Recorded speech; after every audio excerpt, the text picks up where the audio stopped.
Con ngoan. Bố xong bố sẽ sớm về thôi. Ngoan nhé. Con phải mạnh mẽ lên. Không được khóc. Sau này lớn lên mới đi được, biết chưa?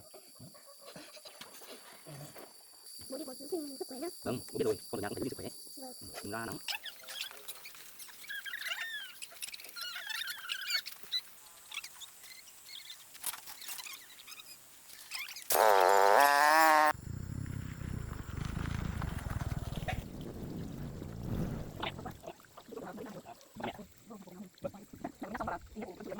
Saya pun balik cek nào không bác thì được lấy cả mẹ. Vâng, tí kéo dòng mất. Cái này làm gì vậy? Dạ con mẹ đi.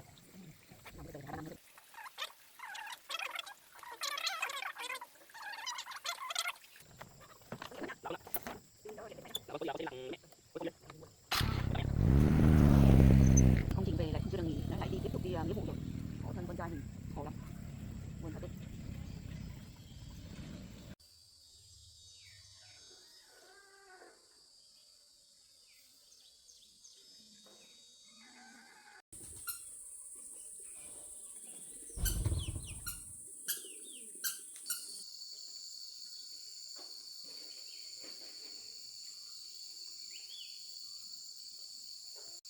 Em chào.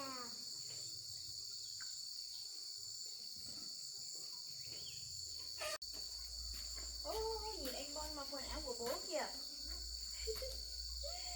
Ôi, to quá con ơi, con mặc không được đâu. Nhìn anh Bon kìa. Thấy anh Bon muốn làm chú bộ đội lắm rồi, nhưng mà bộ đội to quá con ơi. Ôi. Ôi. Con mặc đồ của bố à? Wow, bố mặc đẹp thế. Con xem bố mặc quần áo đẹp như thế này. Bố to, bố mặc vừa. Con còn bé lắm. Khi nào lớn thì muốn đi lính giống bố thì cố gắng học hành cho tốt. Xong sau này lớn lên đi nghĩa vụ để bảo vệ Tổ quốc. Thế thì phải ăn cơm thật nhiều vào mới lớn nhanh được, biết chưa? Mới khỏe mạnh. Anh mặc bộ đồ này trông đẹp lắm anh ạ. Bố mặc đẹp lắm. Đấy, để anh chuẩn bị xếp hành lý để tí nữa anh đi. Đấy, con cởi ra đi. Đấy, Dina ở đây xếp đồ với bố nhá. Mẹ đi xem nồi cháo không? Mẹ đi bắt một con chim bồ câu về làm cháo cho bố ăn á. Em đang nấu cháo à? Vâng. Thế em cứ đi nấu cháo đi, để anh tự xếp cũng được. Con Bon giúp bố nhá. Vâng.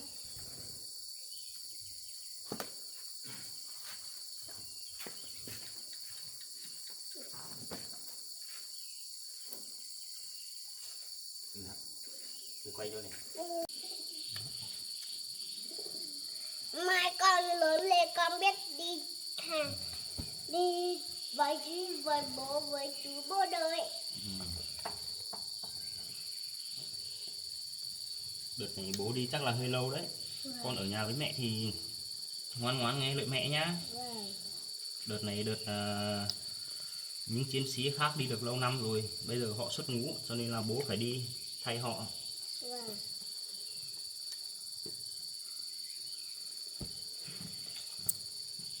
Đúng rồi. Đây. Con còn đợi mú. Đây, con xếp cái này cho bố.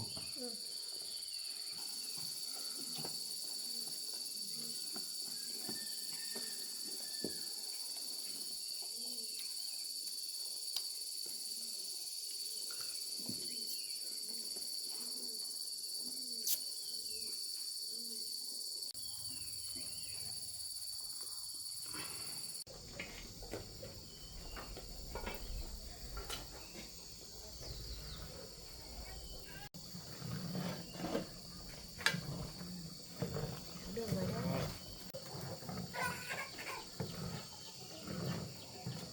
Được rồi đấy. Sắp đi bắt một con bồ câu đấy.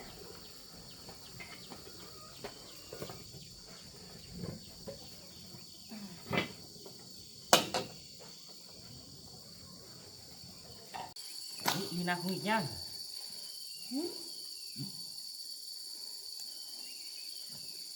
Lina ăn quả ngon quá nhờ. Đấy, tí mẹ nấu cháo chim bồ câu cho đấy. Chắc chim bồ câu con muốn ăn. Bồ câu dạo này sinh sản nhiều. Sinh sản cái quả trứng á. Đúng rồi. Đẻ ra quả trứng ấy. Rất là nhiều trứng lắm, mang đi ăn.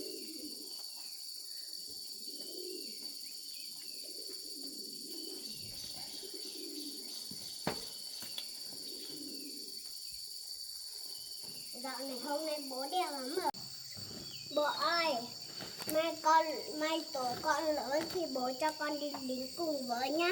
Vâng, khi nào lớn bố sẽ cho con đi lính cùng bố. Vâng.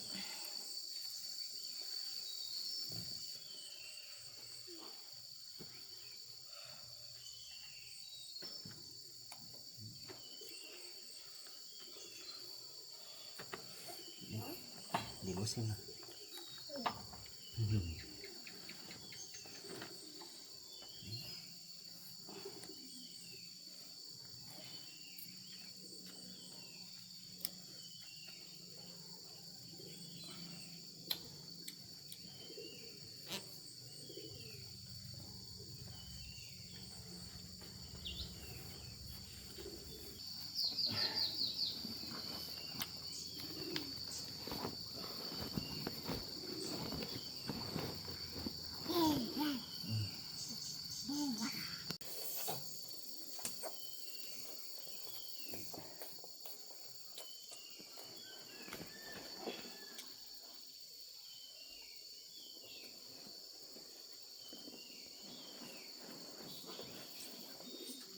Mai bố đi.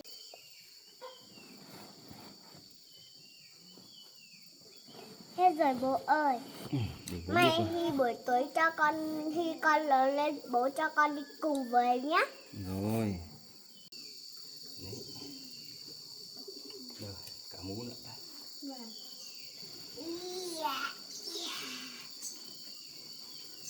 Ui ôi, con đeo á. Vâng. Đây, để bố thử cho con đeo xem nào. Đấy. Nặng đấy. Nặng không? Không. Đâu. Con mạnh lắm. Đấy, phải cố gắng ăn uống mạnh, có mạnh khỏe, có sức khỏe thì mới đi lính được. Con biết chưa? Biết rồi. Thôi, được rồi. Để ở đây. Tối nay bố đi cẩn thận rồi nhá, không là bị ngái nhá. Nina, bố bế, bố yêu một tí nào. Không sau này bố đi, bố không được bế con rồi. Ở nhà với mẹ thì hai con phải ngoan nhá. Vâng. Đấy. Tối qua bố cũng mua dép mới cho em Nina rồi. Wow, đẹp thật đấy. Là bu bu này. Em Nina phải đi dép quai này thì mới không bị tuột. Thì Vâng. con đi dép cho em mới dễ. Vâng. Để bố đi dép cho nhá. Để bố đi dép cho nào.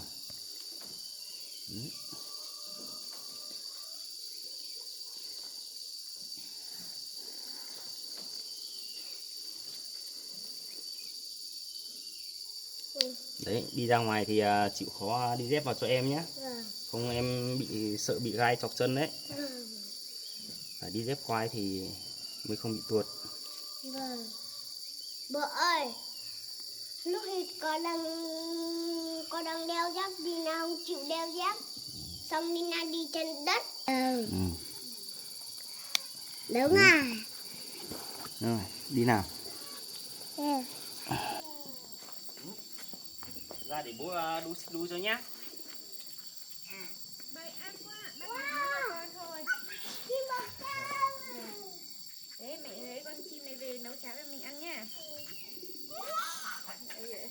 Cho Lina xem nào. Lina thích lắm không? Đấy. Ôi dồi ôi, yêu á. Đây. Em bảo bắt hai con để về nấu mà bắt được một con thì bay đi hết rồi, những con khác bay đi hết. Bồ câu dạo này cũng sinh sản được nhiều nhỉ em nhỉ? Vâng. Nhưng mà hay bay vào nhà tía bệnh với lại hơi bẩn ấy. Vâng. Nếu mà em mà bắt đi bán được hay là về thịt cho các con ăn bớt đi. Vâng. Chắc là em phải bắt đi bán mấy con anh ạ, với lại về ăn. Con nhiều quá thì cũng toàn đi bậy thôi. Con cái trứng thì cũng sắp nở ra con rồi. Ui, Lina không nghịch nào. Con không nghịch nào, để mẹ đi Thế là hai con tranh thủ chơi với bố đi nhá. Không tí bố đi rồi đấy. Ôi. Được rồi. Tí đấy bố lại đi làm măm cho Lina ăn nhá. Ấm lắm mẹ ơi, con này ấm lắm. Nào, không yêu đâu, bẩn đấy. Được rồi. Con ở đây chơi với bố nhá. Mẹ đi rồi mẹ đi nấu ăn đã. Mẹ lấy con chim đi nấu ăn nhá. Mẹ đi nấu cháo cho nhá. Nấu cháo chim bồ câu cho con nhá. Đây, lên đây bố cho đi, con đi xích đu với anh này. Nào. Ui.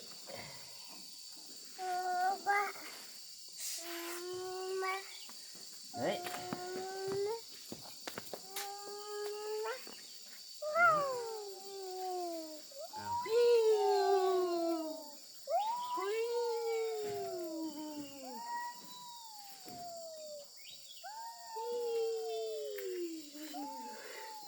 Lina rồi ngồi xích đu chắc lắm rồi đấy nhỉ. Bố đưa mẹ Lina cầm chắc hơn đấy. Con yêu bố. Lina yêu bố nào, Lina. Ôi.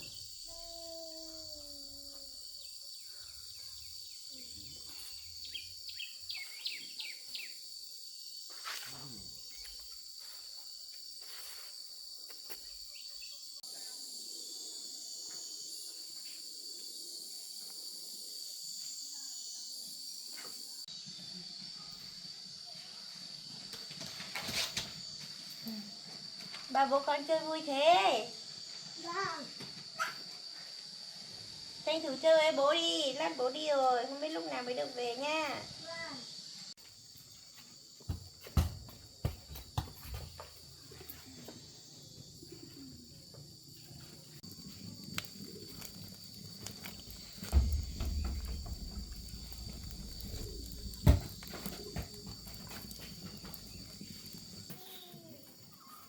Đâu? Mùi thơm thế. Đi xem mẹ nào. Đang đốt con chim. Wow. Wow. Ăn ngon. Thơm không? Đây nè. Đấy. Chơi chín đâu. Đi chơi bắt, đi chơi đuổi nhau đi. Đấy, đi chơi với bố đi. Rồi, Con con tranh đi thủ chơi chơi với với bố đi nhá. Đi nấu Đuổi bố là Lina ơi. Lina đuổi bố nào. Là con đuổi bố với Lina, con đuổi bố. Chạy nào. Chạy nhanh lên nào. Làm một lần sau chứ nào.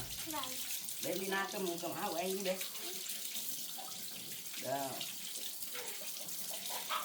Một đôi tàu nhỏ tí xíu bước mau mau người đi đâu là chú lái tàu còn phía sau môi đôi nhau hai. Lina không được chim à? Lina muốn lái tàu à? Được rồi, đi nào. Đấy, con vào đây. Tàu nhỏ tí xíu bước mau mau nào, cua nào, tàu cua nào. Còn phía sau cái nuôi đôi. Thôi Lina không biết lái đâu, để anh bon lái. Đấy, để anh Bon lái cho. Nào, cầm đuôi anh Bon nào. Nào, bắt đầu nào. Con tàu nhỏ tí xíu bước mau mau người đi đâu là chú lái tàu còn phía sau có nhau đôi nhau hai dài ta nói một hai. Ba.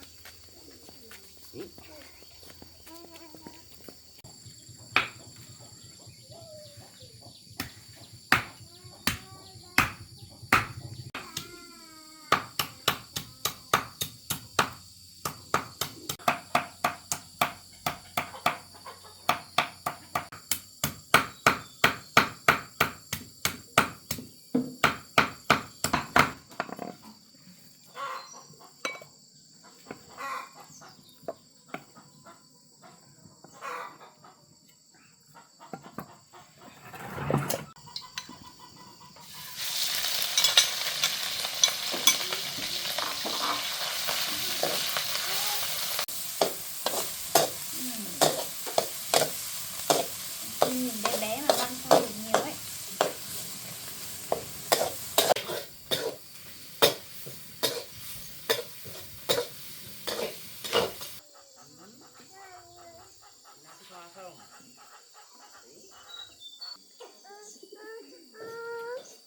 Đấy.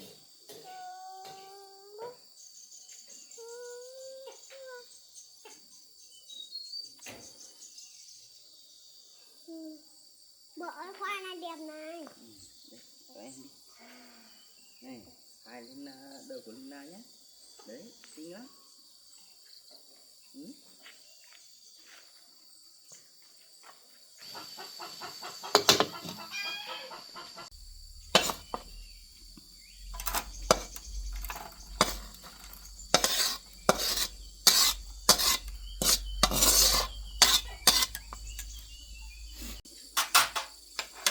Đấy, xong rồi.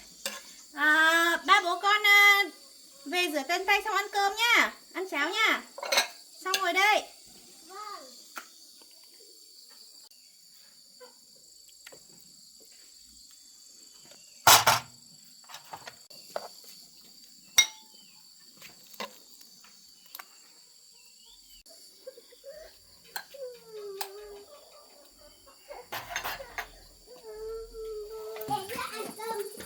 Đấy, Ăn cháo được rồi. mẹ nấu cháo xong rồi đấy.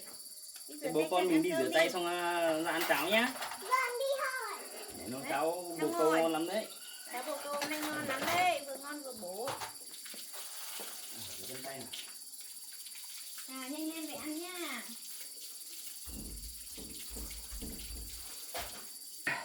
Để bố bỏ rết ra. Wow, thơm quá. Đấy, ăn bát bé đây, ăn xong mẹ mới cho nhá. Đấy. Lina thấy ngon không? Ngon á. Cháo bồ câu thơm lắm nhỉ. Vâng, đấy anh ăn bát này nhé. Đây là rau tía tô, rau thơm đây, măng ớt. Để mẹ lấy, mẹ anh ăn đi. Để mẹ lấy thịt cho hai đứa nhá. Đấy. Ăn này nha. Đấy, con trộn đều lên. Ăn xong lại lấy tiếp nhé. Con ăn rau thơm không? Anh ăn nhiều vào nhá. Ăn thịt chim bồ câu này bổ lắm. Rồi để anh tự lấy. Vâng, rau thơm này. Rất rồi. Gối đều xong rồi. Đông nóng. Cháo thơm lắm nhỉ. Lina một lấy rau thơm á. Đúng rồi, cho rau thơm xuống.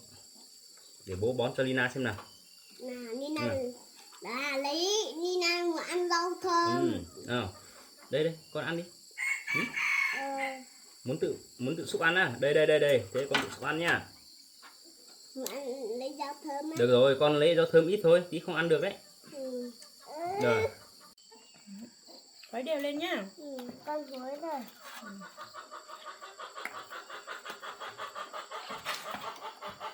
Ui, Lina ăn đi Lina. Ăn cẩn thận vào.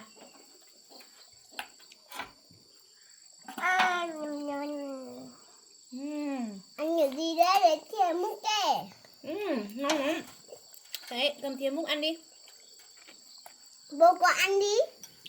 Vâng. Bón ăn đi. Vâng. Nào, cho tay lên bàn cầm bát ăn đi.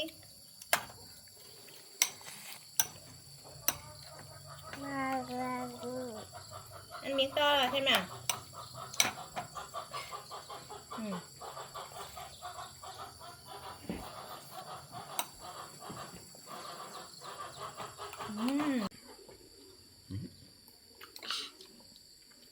Lâu không được ăn cháo chim bồ câu rồi, mùi vị ngon quá. Đấy. Ồ, Lina xúc giỏi lắm rồi. Đấy, con ngồi đây. Cả nhà rồi. Đấy, Lina ngồi xuống đây. Với hết cả nhà rồi. Đây. Không, ăn không tí đi lau xong cũng được. Vừa ăn vừa chơi đấy. Đấy, để bố lấy cho nhá. Của anh cay á. Anh cho ít cay thôi. Về ngồi đây con. Lina về đây, ra đây. Không tí rơi đấy. Nào về đây. Nhanh lên. Ra đây bố bón cho này. Ra đây. vừa ăn vừa chơi. Nào anh Bon cầm ăn đi. Đấy, Bon ăn nhiều vào nhá. Tao xin một câu bổ lắm đấy. Anh cũng ăn nhiều vào. Ăn hết đi anh ạ. Đấy, chia cho ba hai con. Đây. Đây. Thế con tự ăn nhá. Đấy. Đấy, ăn đi. Ăn đi. Con cũng ăn chuột.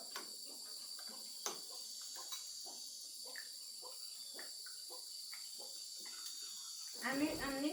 Đúng rồi. Đấy. Đi nào ăn giỏi lắm nhỉ. Mẹ ăn sắp xong rồi đấy. Đi nào cũng ăn đi. Đấy. Nào. Đây, bố bón cho nào. Đấy, ngồi vào ghế đấy. Ngồi vào ghế nào. Đấy. Đúng rồi, con Súc ăn đi. Bón cho mẹ à. Rồi. Đấy không làm mẹ bón cho Lina nhá. Ăn. Chắc là chưa đói mấy em ạ.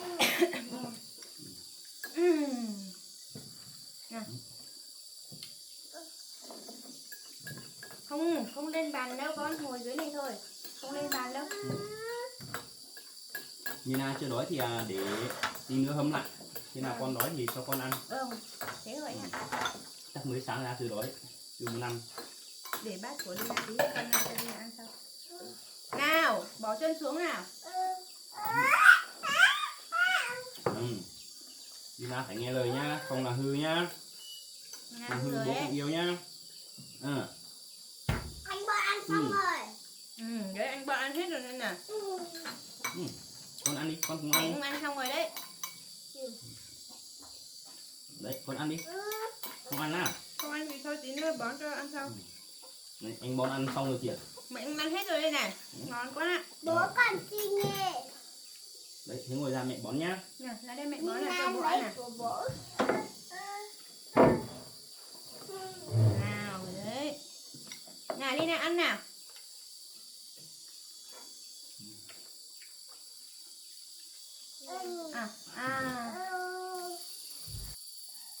Thế để em dọn nè. Thế ba bố con ở đây đợi em. Lina đây bố này. Đấy, để bố đi lau người lau mặt cho nhá.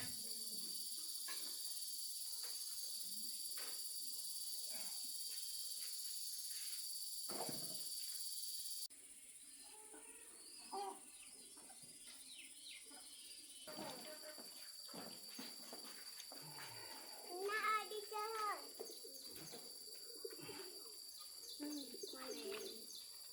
Sắp hộ éo úa rồi.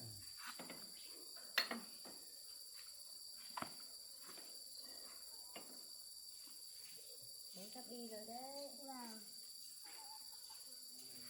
Con ở nhà ngoan nghe lời mẹ. Hộ mẹ trông em xong học bài nhá.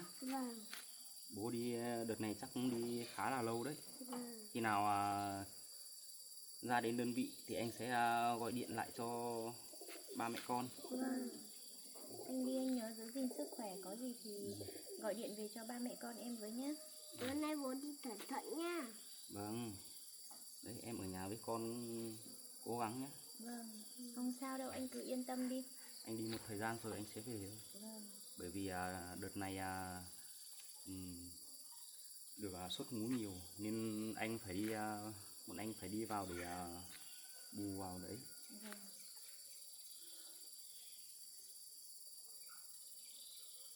Vâng, anh cứ yên tâm đi làm hoàn thành nhiệm vụ để sớm về với ba mẹ con em. Ở nhà có em rồi anh không phải lo lắng đâu. Em sẽ chăm sóc hai con thật cẩn thận. Anh biết rồi. Nhưng mà ba mẹ con ở nhà có chuyện gì thì cũng phải gọi điện báo lại cho anh nhé. Dạ vâng. Đấy, cứ yên tâm. Đợt này anh đi thì ba mẹ con ở nhà vất vả rồi. Không sao đâu anh ạ. Anh cứ yên tâm. Cố gắng, anh sẽ cố gắng hoàn thành tốt nhiệm vụ rồi để sớm về với ba mẹ con. Dạ vâng.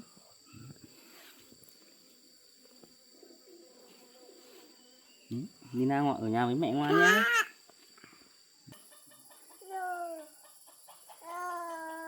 Anh Bon với Lina đi chơi đi. Mẹ với bố nói chuyện một chút nhé. Đấy, đi chơi với anh Bon nhá.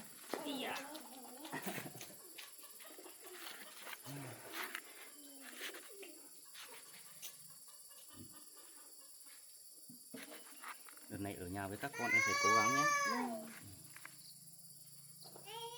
Anh cứ yên tâm đi làm nhiệm vụ để sớm hoàn thành về với ba mẹ con em. Ở nhà đã có em lo hết rồi. Đợt này đi anh chắc cũng đi hơi lâu đấy. Ở nhà thì em bớt đi rừng với làm việc nặng. Cứ làm công việc vườn, trồng rau, xong nuôi gà, nuôi vịt. Đừng đi làm việc nặng xa nhà, đừng để con ở nhà một mình.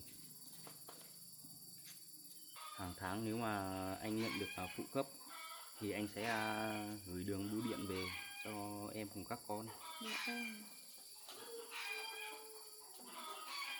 Cố gắng giữ gìn sức khỏe, đừng làm việc nặng nhọc quá.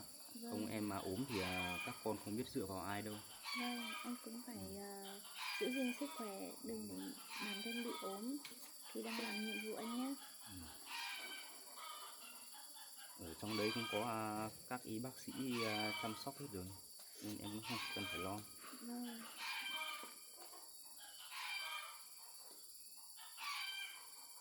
Đợt này lính cũ ra quân nhiều, cho nên là bọn anh phải đi bổ sung vào đấy.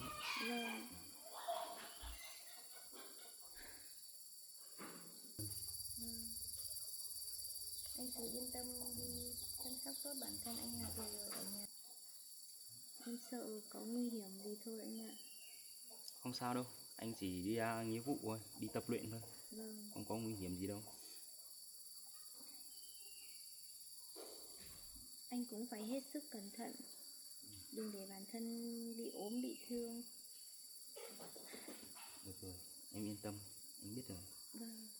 Chắc tí nữa anh phải rẽ xuống thăm mẹ một chút nữa, xong anh mới đi. Anh nên báo với mẹ một tiếng trước khi đi.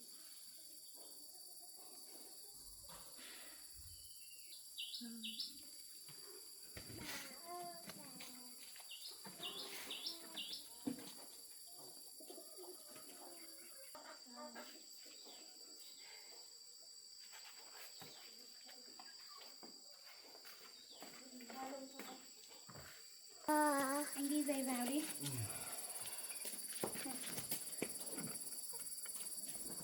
Đấy, bố đi bây giờ rồi đấy, Lina ơi. Về đây. Bố phải chuẩn bị đi rồi. Đi bây giờ Bố ơi, rồi. con buồn lắm. Bố ơi, con buồn lắm. Không sao đâu, bố đi một thời gian xong bố lại về thôi. Lina vẫn chưa biết gì đâu, bố đi rồi. Chắc khi bố về Lina lớn hơn rồi đấy. Hả? Măm á? Có đâu, không có măm đâu. Đấy. Đấy, Bon khóc rồi kìa. Không khóc đâu con. Không khóc đâu, bố đi một thời gian bố lại về với mình nhá. Con không khóc đâu nhá. Bố đi một thời gian bố sẽ về thôi. Bố đi xong bố sẽ sớm về thôi. Ngoan nhé. Con phải mạnh mẽ lên, không được khóc. Sau này lớn lên mới đi lính được, biết chưa? Yêu bố lắm phải không? Bố đi bố sẽ gọi điện cho Lina nữa nhá.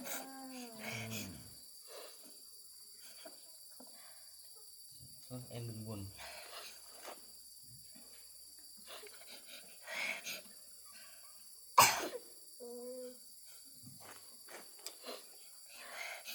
Mình là con trai mình phải mạnh mẽ lên chứ.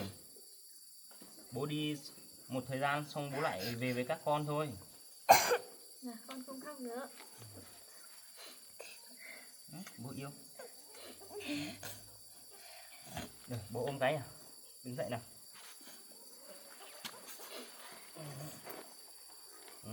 Ngoan nghe lời bố nhá. Bố đi xong bố sẽ về sớm với các con thôi. Thôi con không khóc đâu. Khóc như thế bố không yên tâm đi làm nhiệm vụ đấy con ạ. Ngoan nhá. bố đi bố giữ gìn sức khỏe nhá. Vâng, bố biết rồi. Con ở nhà cũng phải giữ gìn sức khỏe. Vâng. Đừng ra nắng ốm đấy nhá. Thời tiết bây giờ nắng nóng lắm.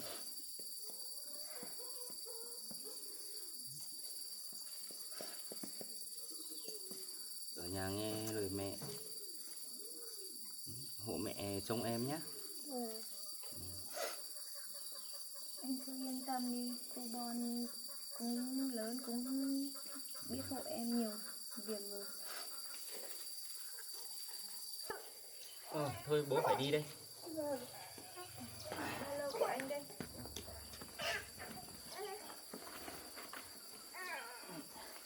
Anh đi nhớ giữ gìn sức khỏe nhá. Được rồi, anh biết rồi.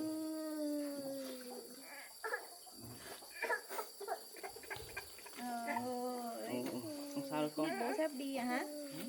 Bố đi một thời gian bố lại về nha.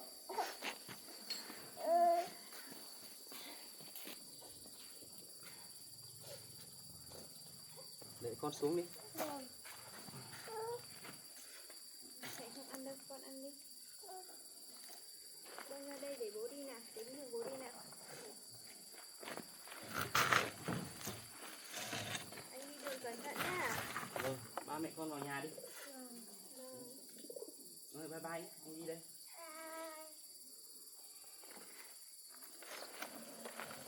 Ba mẹ con ở nhà nhớ giữ gìn sức khỏe nhá. Vâng. Cẩn thận nhá.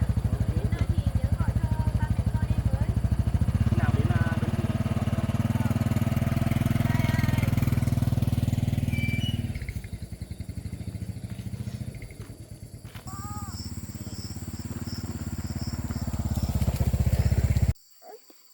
Bố đi rồi con ạ.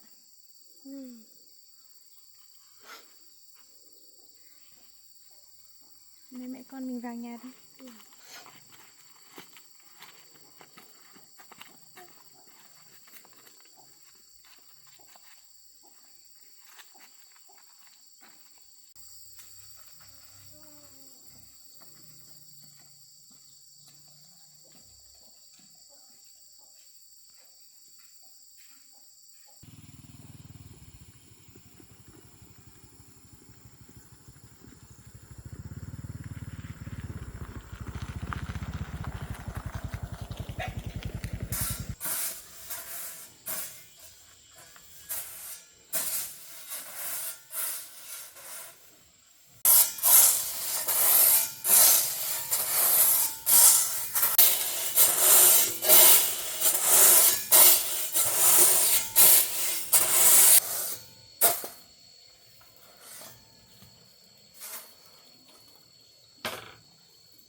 Dần bảo hôm nay đi nghĩa vụ quân sự rồi nhưng mà không thấy xuống gặp mẹ một lần. Có mỗi mình các ở nữa, không thấy nhớ mẹ nữa rồi đấy. Mẹ có một mình các ở nhưng mà không nhớ đến mẹ đâu mà. Chỉ có quan tâm đến hai ba mẹ con kia thôi. Chả thấy quan tâm đến mẹ. Sắp đi rồi nhưng mà không thấy xuống đâu.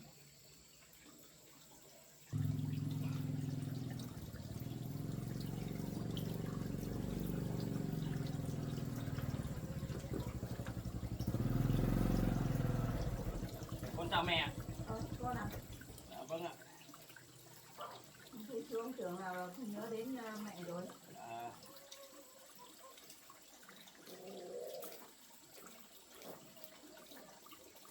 Con chào mẹ. Mặc bộ quần áo này. Vâng. Oai đấy. Mẹ vừa mới nhắc xong bảo là đi nghĩa vụ quân sự rồi nhưng mà không thấy về đến thăm mẹ. Vâng, sáng nay con vừa dậy cũng sắp xếp quần áo, thu xếp quần áo xong cũng vừa ăn sáng xong. Thì bây giờ con mới xuống đây để chào mẹ. Đúng rồi. Mẹ tưởng là không nhớ đến mẹ nữa rồi. Một mình thở ở thì buồn lắm. Bây giờ con lại đi lính nữa, bao giờ mới được về.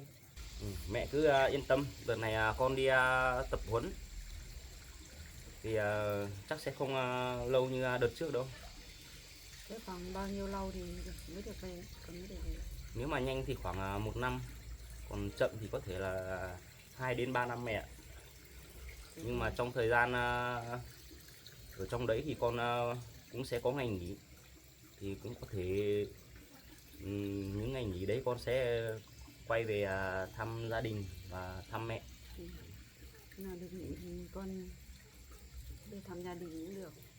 Con sẽ giữ liên lạc với mẹ với lại cả vợ con. Còn ở trong đấy thì con cũng sẽ có cả tiền phụ cấp nữa. Thì khi nào nhận được là lương phụ cấp các kiểu thì con sẽ gửi về cho vợ với cả mẹ. Thế con cứ đi làm nhiệm vụ đi, lúc nào hoàn thành nhiệm vụ thì con về với vợ con với mẹ. Đợt này con cũng rất là lo lắng, bởi vì mẹ có tuổi rồi, xong ở một mình nữa, thì đến lúc ốm đau bệnh tật thì con sợ là không được ở cạnh mẹ. Bây giờ mẹ cũng yếu rồi đấy, cái này mới già nó yếu đi, có sức khỏe nữa rồi. Nếu mà mẹ cảm thấy trong người khó chịu hay là bị ốm thì mẹ hãy liên lạc với vợ con để cô ấy có thể chăm sóc hộ con, chăm sóc mẹ. Thế con cứ đi bảo vợ con ấy để thỉnh thoảng đi xuống thăm mẹ với nhá. Vâng. Đưa hai cháu, đứa cháu nó xuống đây chơi. Đợt này con đi như vậy, cả vợ con nữa ở nhà cũng có 2 đứa con nhỏ nữa, cô ấy cũng khá là vất vả ấy. Cho nên là con rất là muốn mẹ với cô ấy có thể giúp đỡ lẫn nhau. Con đi công tác con sẽ yên tâm hơn. Thế con cứ yên tâm đi, mẹ sẽ lên đấy là cùng chăm sóc cháu. Nếu mà mẹ ở đây, mẹ ở một mình buồn, mẹ có thể lên trên đấy ở cùng cô ấy với lại các cháu cũng được. Thế cũng được, thì bảo mẹ cũng lên ở với cháu. Nhưng mà mẹ lo sợ con ở nhà đấy, sợ cô ấy lại không cho mẹ vào nhà, cô ấy lại ngược đáy mẹ lo như thế. Mẹ cứ yên tâm, vợ con không phải là người như vậy đâu. Nếu mà mẹ ốm đau bệnh tật mà mẹ cần giúp đỡ thì mẹ hãy lên trên đấy để vợ con sẽ chăm sóc hộ con cho mẹ. Thế không được, mẹ rất là thương hai đứa cháu, mà vợ con thì mẹ cũng thương rồi, cũng thấy thương ấy. Vâng. Bây giờ một mình hai đứa con nữa vất vả lắm, con không ở nhà nữa. Vâng, có gì thì nếu mà ở đây một mình buồn thì mẹ có thể lên trên đấy ở cùng các cháu, không hộ vợ con trông các cháu. Thế cũng được. Thế con cứ yên tâm đi, làm nhiệm vụ cho nó xong, hoàn thành nhiệm vụ con về. Dạ vâng ạ. Nhá. Con đừng có lo, có mẹ sẽ lên giúp trông cháu.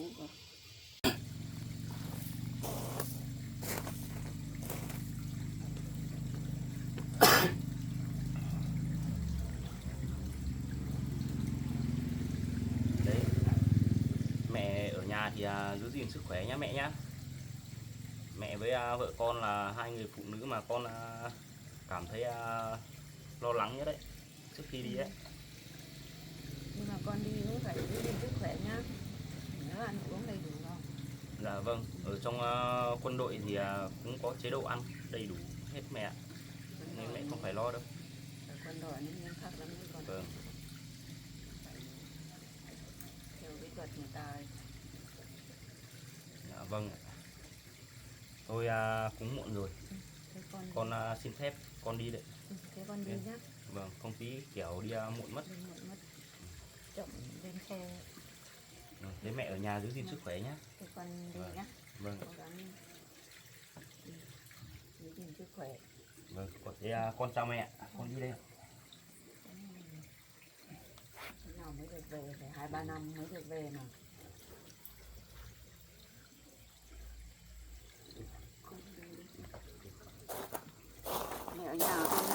nhá. Làm được làm này Bây giờ có điện thoại thôi. Ừ. Điện thoại thì có gì thì điện về cho mẹ. Không đi nhá. Dạ vâng ạ. Có gì thì gọi điện về cho mẹ. Dạ vâng, con biết rồi, mẹ cứ yên tâm. Đấy. Con đi đi. Khi nào hoàn thành con sẽ cố gắng sớm để hoàn thành tốt nhiệm vụ để trở về nhà. Cố gắng hoàn thành nhiệm vụ về với con, với vợ, với mẹ nhá. Dạ vâng ạ. Thế con đi nhá. Vâng, con chào mẹ, con đi đây ạ.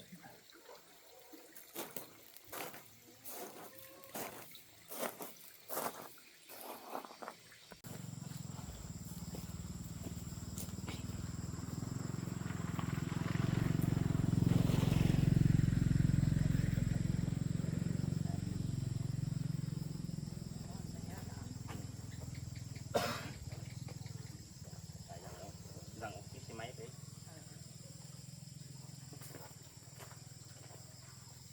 Nó bay á, bà chẳng bay chứ. Bán phá theo lăng. Bán phá theo lăng luôn.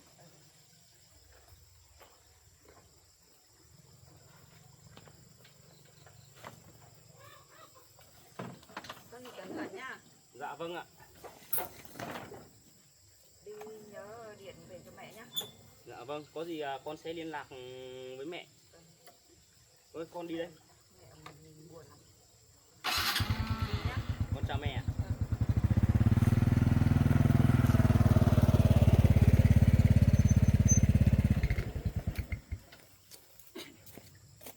Quay từ lăng pháo thôi.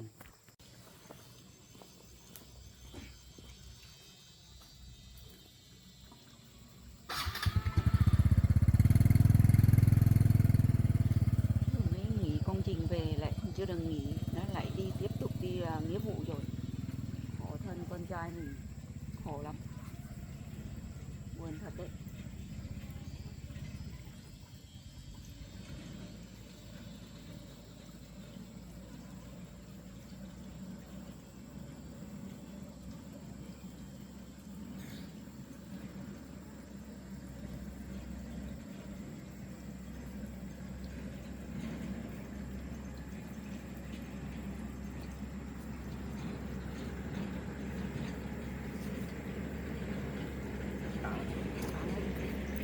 Mời ô, phải cùng nhau hẳn đi bà.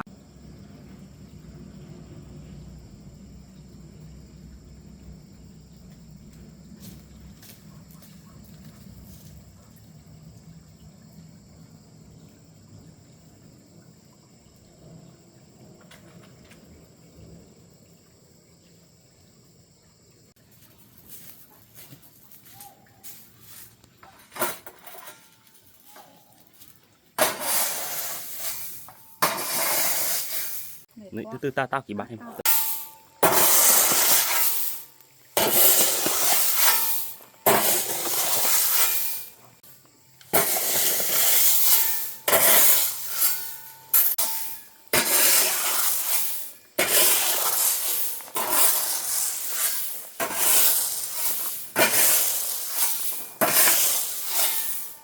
Ui, mệt quá. Lúc nào cũng một mình một thân khác làm. Con trai thì đi công trình về rồi xong lại đi nghĩa vụ tiếp rồi. Chả giúp được cái gì. Mang tiếng bảo lấy được con dâu rồi nhưng mà lại khác ở riêng. Cũng chẳng giúp được. Bọn mình khác làm mệt thật. Buồn quá.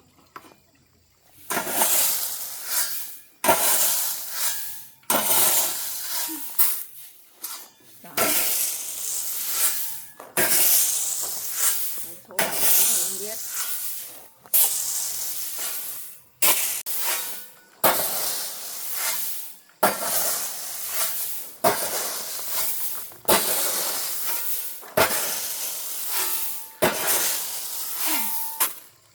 Ốm đau rồi nhưng mà cũng không được nghỉ, ốm cũng phải làm.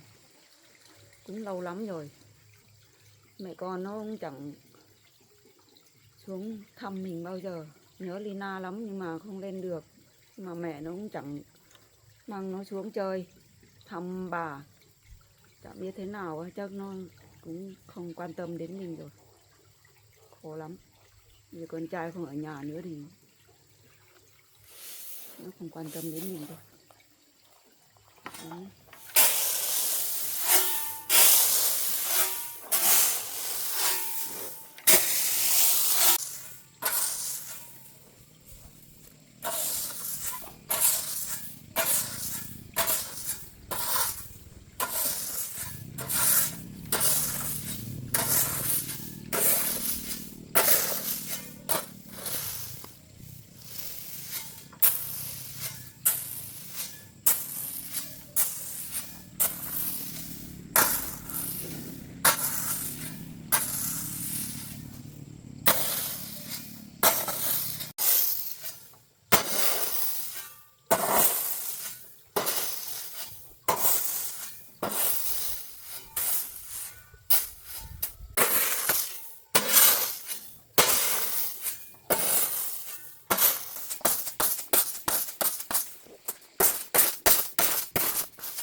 Không ăn à?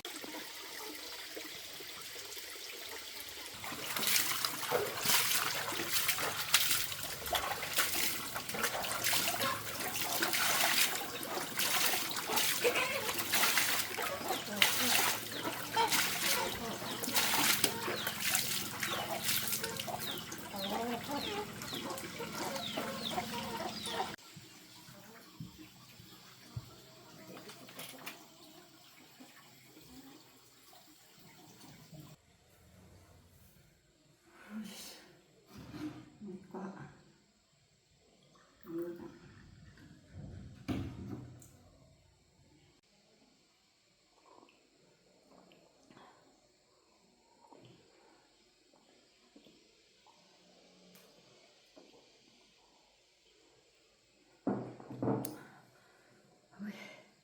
Chắc mai phải lên đón Lina xuống đây ở cùng thôi cho nó quen, cho nó ở đây quen, xong rồi mai kia nó lớn nó còn giúp được mình, không có một mình làm không được đâu. Rồi mệt quá.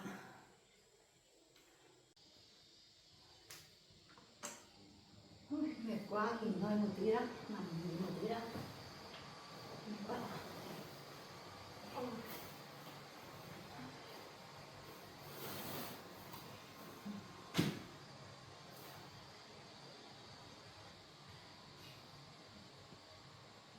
Đi dậy thổi cơm ăn.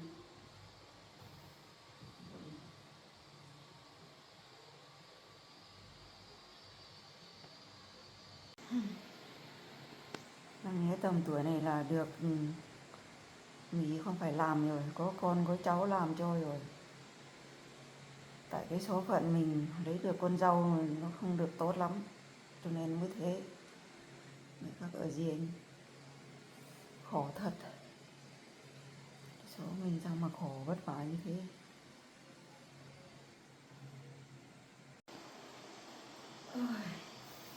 Ôi.